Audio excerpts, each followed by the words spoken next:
Le scalpel trancha la peau avec une précision chirurgicale, mais ce n'était pas une opération, c'était le premier aveu d'Alexis, nu sur le divan de thérapie, les mots saignant comme des veines ouvertes. Je l'ai vu hier soir, Hugo, et je sais que c'est la fin de tout. Dehors, la Seine grondait sous un ciel de plomb, comme si Paris elle-même retenait son souffle avant l'orage qui allait tout emporter. Alexis referma son carnet de notes d'une main tremblante, le stylo glissant entre ses doigts moites. La séance avait duré 1 heure, mais elle avait écorché son âme comme un vent d'hiver sur les boulevards haussmanniens. Il était psychologue, formé à l'Institut de Paris, avec un cabinet niché dans le Marais, ce quartier labyrinthique où les ruelles pavées murmuraient des secrets d'amours interdites depuis des siècles. À 35 ans, Alexis avait vu défiler des âmes brisées, des artistes en burn-out, des banquiers rongés par l'ambition, des amants égarés dans les méandres de leurs désirs. Mais Hugo Duval, l'héritier de l'Empire Duval frère, ce conglomérat qui dominait le luxe français, des vignobles de Bordeaux aux ateliers de haute couture place Vendôme, était différent. Il n'était pas un patient ordinaire.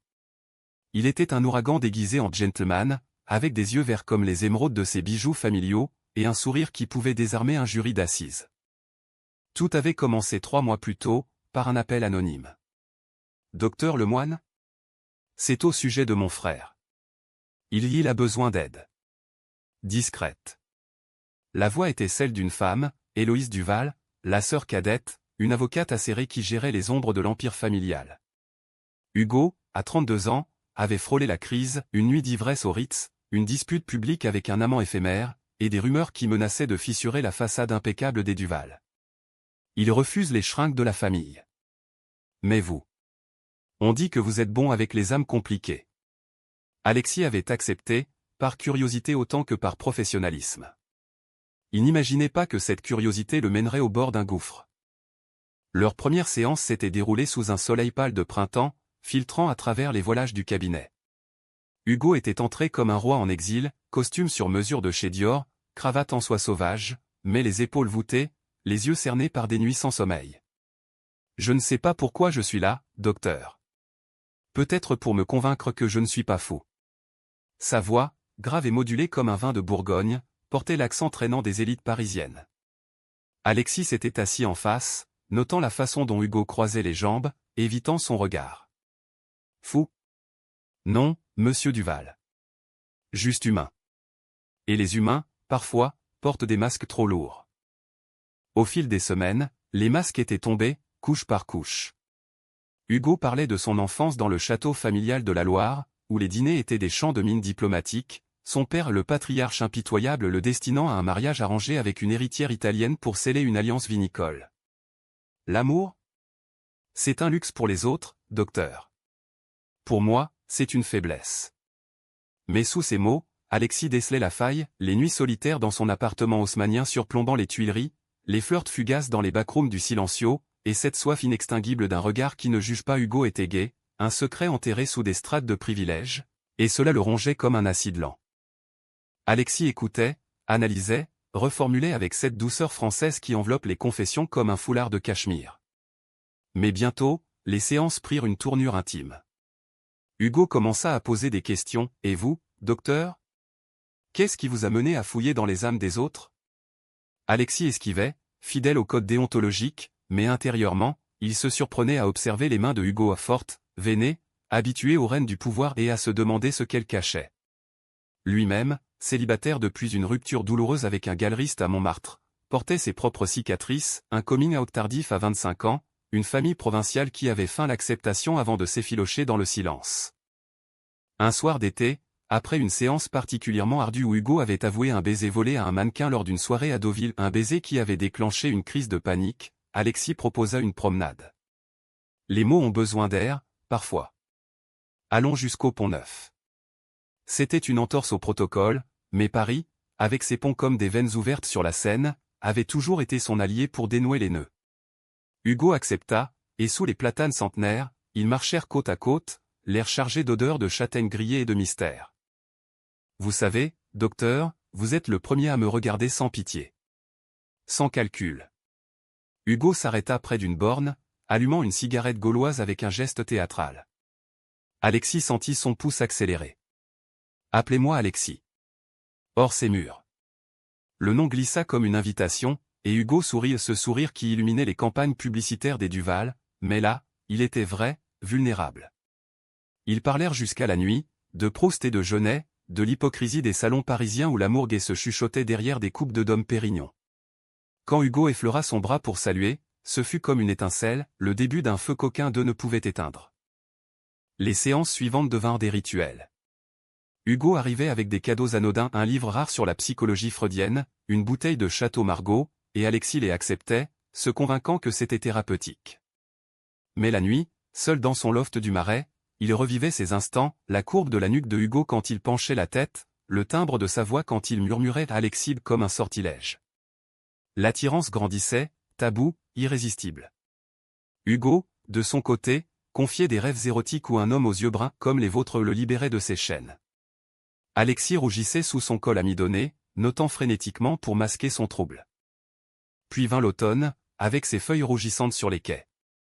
Hugo annonça une crise, son père, sentant l'héritier vaciller, avait arrangé un dîner avec la promise italienne, Isabella Rossi. C'est du théâtre, Alexis.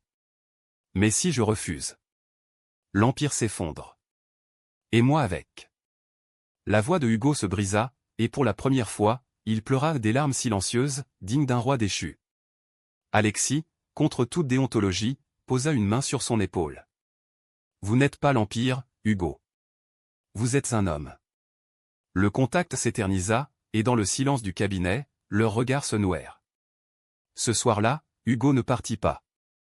Ils s'embrassèrent, un baiser fiévreux, chargé de tout ce qui avait été tu, la solitude, le désir, la peur d'être vu. C'était le début de leur secret.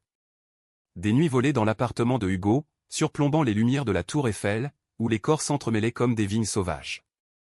Hugo était un amant vorace, ses mains explorant Alexis avec une urgence de naufragé, murmurant des « je t'aime » en français archaïque, appris dans les bibliothèques familiales.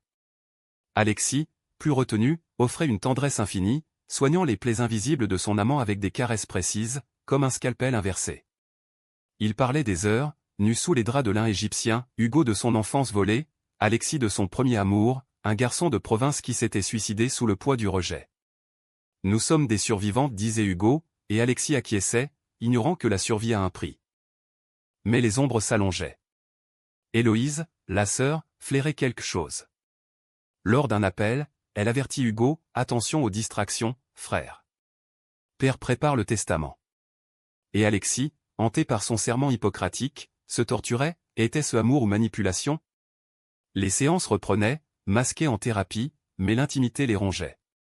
Hugo poussait les limites, arrivant avec des bleus discrets et des marques d'un père furieux après une dispute sur l'héritage. Il sait pour mes penchants. Mais pas pour toi. Pas encore. Un soir de novembre pluvieux, alors que Paris se drapait de brume, Hugo surgit au cabinet sans rendez-vous. Viens avec moi à Bordeaux. Juste un week-end. Loin de tout. Alexis hésita, mais le regard suppliant de Hugo, ce mélange de vulnérabilité et de feu, le fit céder. Ils prirent le TGV, anonyme parmi les voyageurs, et atterrirent dans les vignes automnales, où l'air sentait le raisin fermenté et la terre humide. Le château du Val était un bastion de pierre, avec des tours qui défiaient les siècles, mais pour Hugo, c'était une prison dorée. Là, dans une chambre aux tapisseries fanées, ils firent l'amour avec une intensité nouvelle, comme si le monde extérieur pouvait les surprendre à tout instant. Hugo murmura contre la peau d'Alexis, « Reste avec moi. Pour toujours. » Mais le lendemain, lors d'un déjeuner familial tendu, Isabella apparut, radieuse, et le père Duval trancha, le mariage aura lieu en juin. Pour l'alliance. Hugo blêmit, et Alexis, caché dans l'ombre d'un corridor, sentit son cœur se fissurer. Était-ce la fin, ou le début du chaos? De retour à Paris, l'orage couvait. Alexis reprit ses consultations, mais son esprit vagabondait vers les collines bordelaises, vers le goût salé de la peau de Hugo sous la douche du château. Il se surprenait à vérifier son téléphone obsessivement, attendant un message, un signe. Hugo, lui, sombrait dans le silence, des appels manqués, des excuses laconiques et réunions interminables, mon amour. Alexis comprenait, ou feignait de comprendre, mais la jalousie s'insinuait, venimeuse comme le lierre sur les façades haussmanniennes. Une semaine plus tard, Hugo réapparut, les traits tirés, un éclat sauvage dans les yeux. Père m'a forcé la main. Isabella et moi, on signe un contrat préliminaire demain. Les mots tombèrent comme une sentence. Alexis, assis derrière son bureau, sentit le monde basculer. Et nous? Qu'est-ce qu'on est, Hugo? Un caprice entre deux empires? La voix d'Alexis, d'ordinaire mesurée, se cassa. Hugo s'approcha, prenant ses mains dans les siennes, ses mains qui signaient des chèques à 7-0. Toi, c'est la vie. Eux, c'est la survie. Je trouverai un moyen. Mais les moyens manquaient. Les nuits suivantes furent un tourbillon, Hugo échappait à ses obligations pour rejoindre Alexis dans des hôtels discrets du quartier latin, où il se consumait dans une passion qui frôlait la destruction. Je te veux plus que tout, gémissait Hugo, ses lèvres traçant des cartes sur le corps d'Alexis, mais le lendemain, il repartait, fantôme dans son costume impeccable. Alexis, déchiré, consulta un collègue en confidence anonyme, est-ce éthique? Amour ou dépendance? La réponse fut un avertissement, arrêtez, avant que ça ne vous consume. Pourtant, il ne pouvait pas. Hugo devint son obsession, un puzzle qu'il assemblait pièce par pièce. Lors d'une séance thérapeutique, Hugo avoua enfin l'ombre au tableau, un passé d'amour brisé, un ex-amant d'un journaliste qui avait tenté de le faire chanter après leur rupture. J'ai payé pour le silence. Mais toi. Avec toi, je veux être libre. Alexis, touché, partagea son propre fardeau, la mort de son frère aîné, emporté par le sida dans les années 90, un secret familial qui l'avait poussé vers la psychologie. Nous portons tous des fantômes, dit-il, et Hugo l'embrassa là, sur le divan, scellant leur pacte dans la transgression. Noël approchait, et Paris s'illuminait de guirlandes, masquant mal les solitudes. Hugo invita Alexis à une soirée privée au Fouquet's, sous couvert d'un « ami de la famille ». C'était un piège exquis, champagne millésimé, jazz feutré, et au milieu, Isabella, suspendue au bras de Hugo comme une parure. Alexis, en smoking discret, se fondit dans la foule, mais leurs regards se croisèrent à un éclair de désir et de douleur. Plus tard, dans les toilettes lambrissées, Hugo le plaqua contre le marbre froid, c'est une comédie. Toi seul est réel. Leur étreinte fut brève, urgente, un cri muet contre le monde. Mais la comédie vira au drame. Héloïse, toujours vigilante, intercepta un message sur le téléphone de son frère, un « je t'attends » nu d'Alexis. Elle confronta Hugo dans l'appartement familial, place de la Concorde, un psy? Sérieusement? Perte d'érythracie ça sort. Hugo, acculé, jura le secret, mais la graine du doute était plantée. Il commença à s'éloigner, prétextant le stress du mariage imminent. Alexis, sentant la fissure, insista pour une vraie discussion. Ils se retrouvèrent au café de Flore, sous les yeux indifférents des habitués. Dis-moi la vérité, Hugo. Es-tu en train de me quitter? Alexis posa sa tasse, les mains tremblantes. Hugo, pâle sous les lumières tamisées, murmura « Je t'aime. Mais l'Empire. C'est ma prison. Si je pars, je perds tout, le nom, l'héritage, même ma sœur. » Les mots étaient un poignard. Alexis se leva, la voix brisée, « Et moi? Suis-je juste un exutoire ?» Hugo tendit la main, mais Alexis recula. Réfléchis, Hugo. L'amour n'est pas une chaîne. Les jours suivants furent un enfer. Alexis annula des séances, noya son chagrin dans des verres de cognac au comptoir du relais. Hugo, de son côté, sombra, une nuit, il appela, ivre, depuis un bar de Pigalle, viens me chercher. Je ne peux pas sans toi. Alexis obéit, le trouvant effondré sur un tabouret, les yeux rougis. Ils rentrèrent en taxi, silencieux, et dans l'appartement d'Alexis, l'amour reprit ses droits plus tendres, plus désespérés. Je vais tout plaquer, promit Hugo au petit matin, enlacé contre lui. Pour nous. Mais les promesses sont fragiles comme du cristal de baccarat. Le réveillon de fin d'année approchait, et le père Duval organisa une gala au Louvre, un spectacle de pouvoir où les élites françaises paradèrent en smoking et robe de bal. Hugo insista pour qu'Alexis vienne, incognito comme consultant. C'était folie, au milieu des monnaies et des sculptures antiques, leurs mains se frôlèrent sous les tables, leur rire complice attirant des regards. Isabella, intuitive, posa une question innocente, « Hugo, ton consultant. Il te regarde comme si tu étais une œuvre d'art. » Le silence qui suivit fut assourdissant. La nuit culmina en apothéose dramatique. Dans les jardins du Carrousel, sous une pluie fine, Hugo et Alexis s'éclipsèrent. « Fugon, » murmura Hugo, pressant contre un bosquet. Leurs lèvres se joignirent, fiévreuses, quand un flash crépita un paparazzi, tapis dans l'ombre. Duval et son psy. Scandale en vue. Hugo pâlit, repoussant Alexis, part. Vite. Le cœur d'Alexis se serra, mais il obéit, courant sous la averse, les rues de Paris se muant en labyrinthe de trahison. Le lendemain, les rumeurs enflèrent comme une marée. Héloïse appela Alexis, « Vous avez ruiné mon frère. » Père est furieux. Hugo, injoignable, envoya un message laconique, « Besoin de temps. Pardonne-moi. » Alexis, seul dans son cabinet, pleura pour la première fois depuis des années. L'amour, ce feu volé, menaçait de tout consumeur. Pourtant, au cœur de la tempête, une lueur persistait. Hugo, forcé à un voyage d'affaires à Genève, y réfléchit, l'Empire ou l'âme? De retour, il surgit chez Alexis, trempé de pluie, les yeux fous. J'ai tout dit à Père.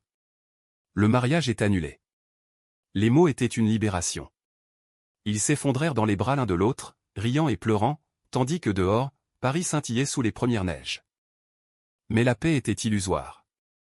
Le père Duval, homme de fer, riposta, un avocat contacta Alexis, offrant un arrangement financier pour son silence. Ou nous ruinons votre carrière. Alexis refusa, mais la peur s'installa. Hugo, déshérité partiellement, dut batailler pour sa part des audiences tendues au tribunal de commerce, où les avocats disséquaient son instabilité personnelle. Isabella, blessée mais digne, partit pour Milan, laissant une lettre, l'amour vrai mérite la liberté. Au printemps, alors que les cerisiers fleurissaient le long de la Seine, leur relation s'approfondit. Hugo, libéré en partie, lança une ligne de mode inclusive pour les Duval, un pied de nez à la tradition. Alexis, fier, l'accompagna au défilé, main dans la main pour la première fois publiquement. Nous sommes des pionniers, disait Hugo, et Alexis souriait, sentant enfin la guérison. L'été revint, torride et implacable, transformant Paris en fournaise. Hugo et Alexis s'évadèrent vers la Côte d'Azur, louant une villa isolée près d'Antibes, où la Méditerranée lapait les rochers comme un amant paresseux. Là, loin des regards, ils se réinventèrent, des matinées paresseuses au lit, des après-midi à nager nus dans la crique privée, des soirées à philosopher sous les étoiles provençales. Tu m'as sauvé, Alexis, confiait Hugo, la tête sur son épaule, tandis que le vent marin portait l'odeur de thym et de sel. Alexis, apaisé, répondait, non, c'est nous qui nous sauvons mutuellement. Mais le passé n'était pas mort, il respirait, tapis. Héloïse, désormais alliée secrète, avertit Hugo d'un complot, le père, rancunier, ourdissait une OPA interne pour le marginaliser définitivement. Il utilise ton orientation comme levier. Les actionnaires conservateurs murmurent. Hugo, durci par les épreuves, jura de contre-attaquer, je ne me cacherai plus. Il engagea des détectives privés, déterrant des dossiers sur les frasques paternelles et des liaisons extraconjugales, des pots de vin dans les vignobles. La guerre familiale s'annonçait, un drame en 3 actes shakespeariens. Alexis, témoin malgré lui, se retrouva impliqué.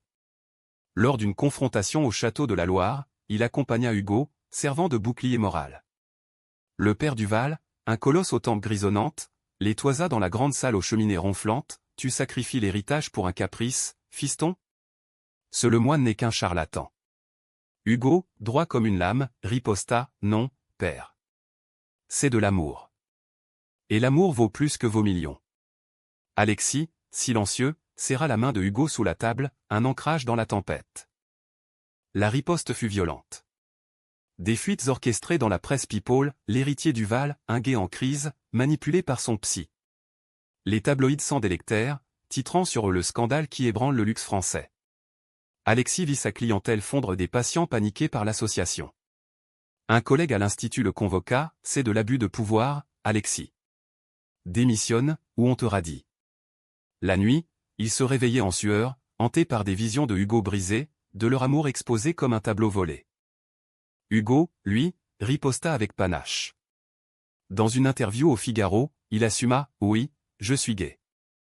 Et fier. L'Empire Duval survivra, car il évolue avec son temps. Les réseaux sociaux s'embrasèrent soutien de la communauté LGBTQ+, boycott des conservateurs. Héloïse, pivotant définitivement, témoigna en sa faveur lors d'une assemblée d'actionnaires, Hugo et l'avenir. Pas une ombre du passé. Le père, acculé, céda partiellement, Hugo conserva la direction créative, mais à quel prix?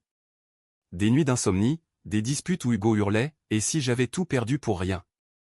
Alexis devint son rocher, mais la pression les rongeait. Une querelle éclata après une soirée arrosée au baron, tu me vois comme un patient, pas un égal, accusa Hugo, les yeux injectés de jalousie. Alexis, blessé, rétorqua, et toi, tu me vois comme un sauveur. Je suis juste un homme, Hugo. Ils se séparèrent furieux, dormant dans des lits froids. Le lendemain, Hugo, repentant, envoya des roses noires symbole de passion tourmentée avec une note, pardonne-moi. Sans toi, je suis perdu. La réconciliation fut ardente, dans l'atelier de Hugo rue du Faubourg Saint-Honoré, entouré d'étoffes soyeuses et de croquis. Je crains de te détruire, avoua Alexis, tandis que leurs corps se retrouvaient. Hugo, riant doucement, murmura, alors détruisons-nous ensemble. C'est plus beau. Leur amour, forgé dans l'adversité, fleurissait en quelque chose de plus grand, un engagement public, discret mais ferme. Pourtant, la trahison guettait. Isabella, revenue des ombres milanaises, contacta Hugo, ton père m'a payé pour te surveiller. Mais je refuse. Aide-moi à témoigner contre lui. C'était un coup de théâtre, Isabella, non pas victime, mais allié potentiel, révélant des preuves de malversation financière.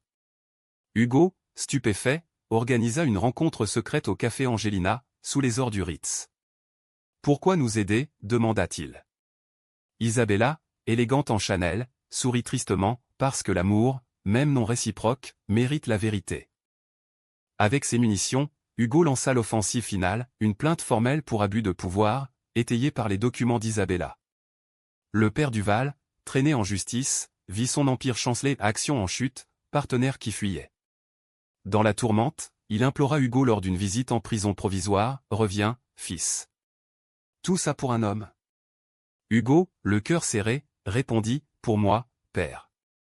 Et pour l'homme que j'aime. » Alexis, présent virtuellement via un appel, écouta en larmes, c'était la catharsis. L'été s'acheva sur une victoire douce amère. L'Empire se réforma, Hugo à sa tête avec Héloïse comme bras droit, Isabella comme consultante mode. Mais les cicatrices restaient, Hugo, hanté par le regard brisé de son père, sombra parfois dans la mélancolie. Alexis, lui, reprit son cabinet, transformé en havre pour la communauté queer, offrant des thérapies gratuites aux jeunes en coming out. Un soir de septembre, sous les lumières du Pont des Arts, où les cadenas d'amour teintaient comme des promesses, Hugo s'agenouilla. Pas de bague clinquante, juste un anneau d'argent gravé et liberté. Épouse-moi, Alexis. Pas pour l'Empire, mais pour nous. Les larmes coulèrent, et Alexis, riant à travers le sanglot, dit oui. Paris, témoin éternel, applaudit en silence. Mais le destin, cruel romancier, réservait un dernier twist. Quelques semaines plus tard, une lettre anonyme arriva chez Alexis, des photos volées de leur nuit, accompagnées d'une menace, ouverture du procès Duval. Révélez tout, où ces images paraissent. La trahison, cette fois, venait d'un proche, un assistant de Hugo, jaloux, avait vendu leur intimité. Le cœur d'Alexis se glaça. Fallait-il tout sacrifier? La lettre gisait sur le bureau d'Alexis comme un serpent venimeux, ses mots empoisonnés se levant dans son esprit. Les photos floues mais reconnaissables, capturées par une fenêtre mal close montraient leur vulnérabilité, Hugo endormi, nu, le bras autour d'Alexis, un baiser au petit matin, lumière tamisée filtrant des rideaux.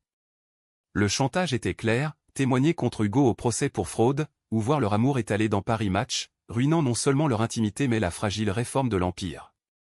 Qui, murmura Alexis, le cœur battant. Mais il savait, l'assistant, Marc, un jeune ambitieux aux yeux fuyants, qui avait toujours convoité la place de Hugo. Il n'en parla pas immédiatement à Hugo, préférant creuser seul. Une enquête discrète, via des contacts à l'Institut, révéla le mobile, Marc, endetté par des jeux au casino de Deauville, avait été approché par des rivaux de l'Empire. C'est plus grand que nous, se dit Alexis, mais la peur le rongeait. Les nuits devinrent des veilles anxieuses, où il serrait Hugo plus fort, comme pour ancrer leur réalité contre les ombres. Hugo, absorbé par le procès, sentait le malaise sans le nommer.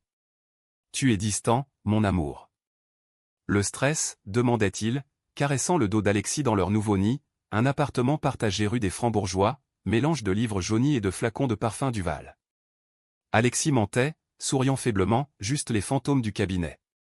Mais intérieurement, il bouillonnait, révéler la vérité briserait Hugo, le renvoyant à l'époque des masques, se taire, s'était pactisé avec le silence qu'il avait jadis étouffé.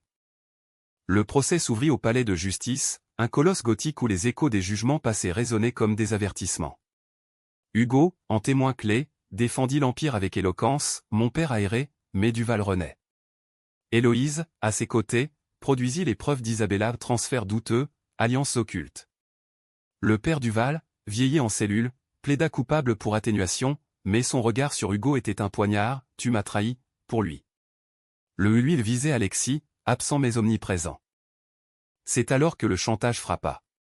Une semaine avant la sentence, Marc contacta Alexis anonymement, témoigner sur l'instabilité de Hugo et ses thérapies au borderline. Où les photos sortent. Alexis, piégé, consulta Héloïse en secret. C'est du bluff, dit-elle, mais ses yeux trahissaient l'inquiétude. Ensemble, ils tendirent un piège, Alexis feignit l'acceptation, fixant un rendez-vous dans un café anonyme près de Bastille. Marc arriva, suffisant, un dossier sous le bras. Signez ça, et on efface tout. Mais les caméras cachées tournèrent, et la police intervint un coup monté avec l'aide d'Isabella, qui avait des connexions judiciaires. Marc s'effondra, avouant tout, les dettes, les rivaux, la jalousie viscérale envers l'héritier chouchouté. Le père Duval, informé en cellule, blêmi, son propre réseau avait financé le complot, un dernier barreau d'honneur pour reconquérir le pouvoir. La révélation frappa Hugo comme un raz-de-marée. Lors d'une confrontation nocturne dans l'appartement, il hurla « Tu m'as caché ça ?» Pendant que je me battais pour nous. Alexis, à genoux, supplia, pour te protéger. Je ne pouvais pas te voir souffrir plus. Les mots volèrent, aigres comme du vinaigre, accusation de paternalisme, de manque de confiance. Hugo, brisé, claqua la porte, peut-être que l'Empire nous a déjà détruits. Les jours suivants furent un purgatoire. Hugo s'immergea dans le travail, dormant à l'hôtel de l'Empire, tandis qu'Alexis errait dans Paris, hanté par les ponts où il s'était juré fidélité. Héloïse, médiatrice, organisa une retraite, un week-end à Giverny, chez Monet, pour peindre leurs plaies. L'art guérit ce que les mots ne touchent pas, dit-elle. Là, sous les nénuphars miroitants, Hugo et Alexis se retrouvèrent. Hugo, pinceau en main, peignit un portrait d'Alexis nu, vulnérable, baigné de lumière. « C'est toi que je vois, toujours, murmura-t-il, et les larmes effacèrent les couleurs. Le procès s'acheva sur une note de rédemption, le père, condamné à une peine symbolique, écrivit une lettre à Hugo, « J'ai eu tort. Vis ton amour.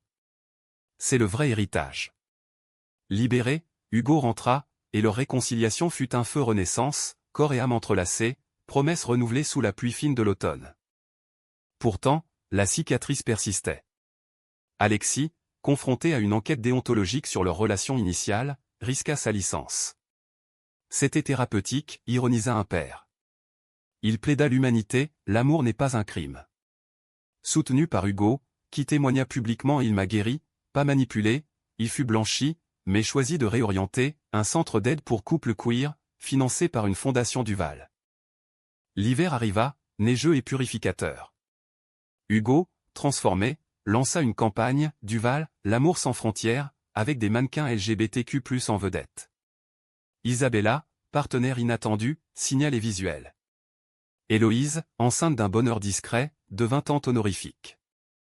Et Alexis, regardant Hugo diriger une réunion, sentit la plénitude, leur amour, forgé dans le feu, irradiait. Mais le destin, joueur, testa une dernière fois. Une maladie rare frappa Hugo, un lymphome détecté lors d'un check-up de routine, héritage du stress familial. C'est rien, minimisa-t-il, mais Alexis, médecin dans l'âme, vit la peur dans ses yeux. Les traitements commencèrent, chimiothérapie au cœur de Paris, où les hôpitaux sentaient le désinfectant et l'espoir fragile. Alexis veilla, inlassable, lecture à voix haute de Baudelaire, promenade en fauteuil roulant le long de la Seine, nuit où il chassait les démons du doute. « Si je meurs, commença Hugo un soir, mais Alexis scella ses lèvres d'un baiser, tu vivras. Pour nous. » La communauté se mobilisa, don, message, une chaîne d'amour qui rappela à Hugo sa valeur au-delà de l'Empire. Miraculeusement, la rémission vint au printemps, fleur de marronnier en couronne. Hugo, affaibli mais vivant, organisa une surprise, un voyage à New York, clin d'œil ironique au titre fantasmé de leur histoire, où ils se marièrent civilement, entourés d'amis français exilés. À Manhattan, pour rire du destin, dit Hugo, et Alexis rit, les larmes aux yeux. De retour à Paris, leur vie s'apaisa en rythme nouveau, matin lent, dîner aux chandelles, un chien adopté du refuge de la SPA. L'Empire prospérait, humanisé, le cabinet d'Alexis bourdonnait de vies sauvées. Pourtant, dans les silences, ils savaient, l'amour était une danse fragile, un équilibre entre joie et ombre. L'année s'écoula en un kaléidoscope de saisons, chacune peignant leur union d'une teinte nouvelle. Hugo, guéri, se lança dans des réformes audacieuses, partenariats avec des ONG queer en Afrique, des collections mode éco-responsables inspirées des vignes bordelaises. L'héritage n'est pas figé, déclarait-il dans les interviews, son bras autour d'Alexis lors des shootings. Les médias, autrefois cruels, les acclamaient désormais comme icônes, le couple qui a sauvé Duval. Alexis, modeste, rougissait, nous avons juste aimé, contre vent et marée. Mais la profondeur de leur lien se révélait dans l'intime. Les dimanches paresseux au Marais, où Hugo cuisinait des confits d'oie maladroits pour te prouver que je suis plus qu'un milliardaire, et Alexis corrigeait avec tendresse. Les thérapies mutuelles, désormais égalitaires, Hugo aidant Alexis à guérir les restes de sa peur d'abandon, Alexis guidant Hugo vers le pardon paternel. Le vieux Duval, sorti de prison, visita un jour un Téguin des places des Vosges, où les mots âpres cédèrent à des excuses balbutiantes. « J'étais aveugle, fils. » Hugo, ému, tendit la main, et moi, rebelle. Mais ensemble, on reconstruit. Héloïse donna naissance à un garçon, prénommé Julien en hommage à un oncle perdu au sida. Hugo et Alexis devinrent oncles fiers, gâtant l'enfant de livres et de voyages virtuels. Isabella, libre, épousa une sculptrice italienne, et leur quatuor forma un noyau indéfectible, dîners animés rue de Rivoli, rires fusant comme du champagne. Pourtant, les ombres ne disparaissaient pas entièrement. Hugo, hanté par sa maladie, cachait des crises d'angoisse, et si ça revient. Alexis, vigilant, l'emmenait alors au but de Chaumont, où les cascades chantaient l'oubli. Regarde-nous, survivants, amants, humains. Leur sexualité, jadis fiévreuse, s'était muée en une tendresse profonde, caresse lente, regard qui disait plus que les mots, un corps à accent grave, corps où l'âme dominait la chair. Un automne, 5 ans après leur premier baiser, Hugo organisa une surprise, un retour au Pont des Arts, cadenas en main. Rappelons-nous, dit-il, gravant l'éternel sur le métal. Mais le pont, nettoyé par la mairie, ne tolérait plus les cadenas, ils le jetèrent dans la Seine, riant de l'ironie. Notre amour n'a pas besoin de chaînes, conclut Alexis, et ils s'embrassèrent sous les saules pleureurs, Paris indifférent et complice. La vie, généreuse, offrit des fruits inattendus. Alexis publia un livre, Amour interdite, une thérapie de l'âme, anonyme au début, mais Hugo l'encouragea à signer. Best-seller discret, il inspira des milliers, des lettres affluaient, de jeunes gays en province, de couples en crise. Hugo, fier, lança une fondation, Duval pour l'amour libre, finançant thérapie et refuge. Leur 10e anniversaire compté du premier aveu fut célébré à Bordeaux, au château rénové en havre ouvert au public. Le père Duval, vieillard apaisé, trancha le gâteau, à l'amour qui guérit. Héloïse, Julien sur les genoux, porta un toast, à mes frères d'âme. Isabella, vin en main, ajouta, à la trahison vaincue. Tard dans la nuit, seuls sur la terrasse surplombant les vignes, Hugo et Alexis dansèrent un slow imaginaire, au son du vent. « Je t'aime, murmura Hugo, la voix rauque d'émotion. Alexis, les yeux brillants, répondit, et moi, plus que les mots. Leur baiser, sous les étoiles, fut une promesse, non pas d'éternité parfaite, mais d'un amour humain, imparfait, résili. Paris, éternel, veillait sur eux, ville de lumière et de secrets, où les cœurs brisés se recollent en mosaïque plus belle.